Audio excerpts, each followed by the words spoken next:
As an elementary school kid in the 80s, I lived for computer time. Now, I didn't have a computer at home, so those two computers that were in our classroom was the only opportunity I had.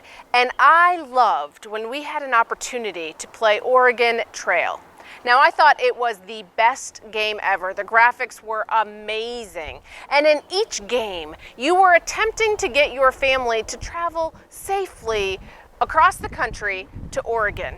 Now, of course, there were trials and tribulations along the way, and including the dreaded river crossing. Take a look.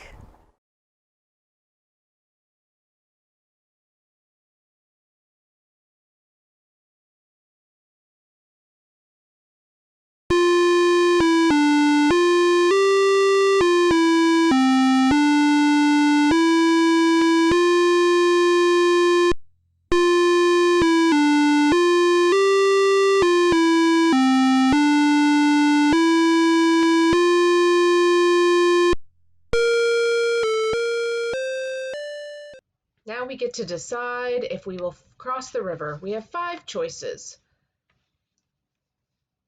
Which one will we choose? To ford the river is to pull it across. To caulk it is to use it like a boat.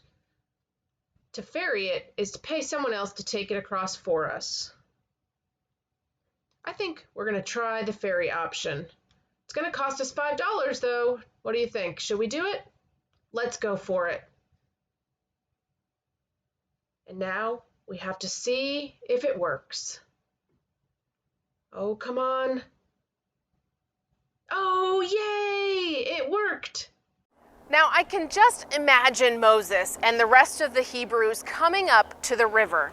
There might have been some sort of creepy sounding, attempting to be cheerful music as they were escaping slavery playing in their heads, and they're assessing their situation. Option 1. Turn around and go back to what you know, slavery in Egypt. Option 2, stay there and wait and let the Egyptians who are chasing you catch you and punish you for running away. Option 3, attempt to swim across the river, knowing that many don't know how to swim, that the children would likely not make it, and potentially all of your possessions would be lost down the stream. Those would be your choices until Option 4, stretch out your hand and the waters will part and you'll be able to safely walk everyone across. And follow that up with stretch out your hand again and the waters will close back and stopping the Egyptians from catching you. You didn't see option 4 coming at all in the game of Moses. Now, as with every Bible story, we can never quite be sure if it went down just like the story says.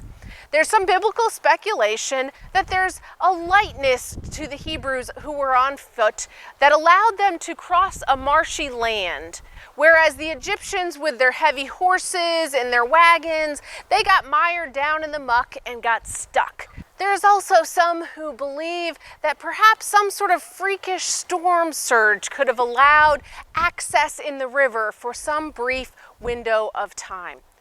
Regardless of what happened, the story tells us that God provided a way where there was seemingly no way, where all the options were not good and would result in returning to slavery or in death.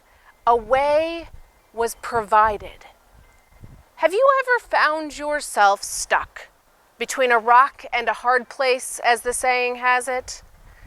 It was that kind of moment for Moses, leading the people out of slavery.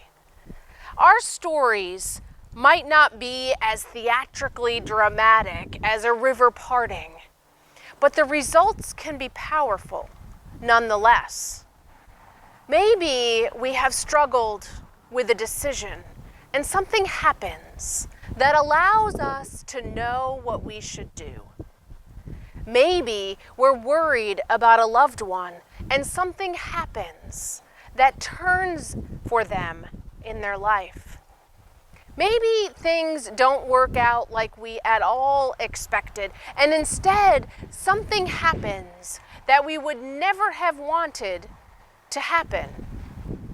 But new life emerges anyway.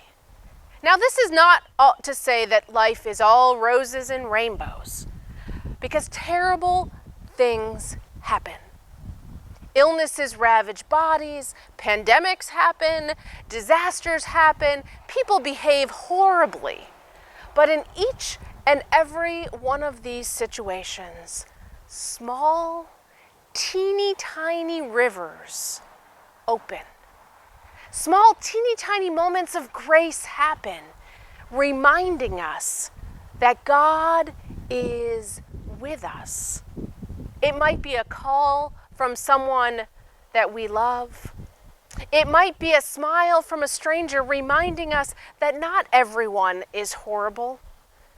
It might be any number of teeny, tiny little things, little moments that remind us that God is with us. When this happens, we can begin to dance. We begin to know joy again. We celebrate that God is with us. We just need to be open to these moments so we can see them, as they are not big and splashy as a river literally parting in front of us. Now, friends, life doesn't always offer us options like it does in the Oregon Trail, where we just have to choose 1, 2, 3, or 4. Life doesn't always offer up giant miracles like a river parting for Moses. But the truth that God is with us always remains. This never results in a game over scene.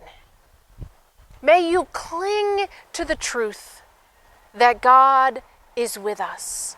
May you offer that grace to someone else who needs a teeny tiny sliver of a moment of grace.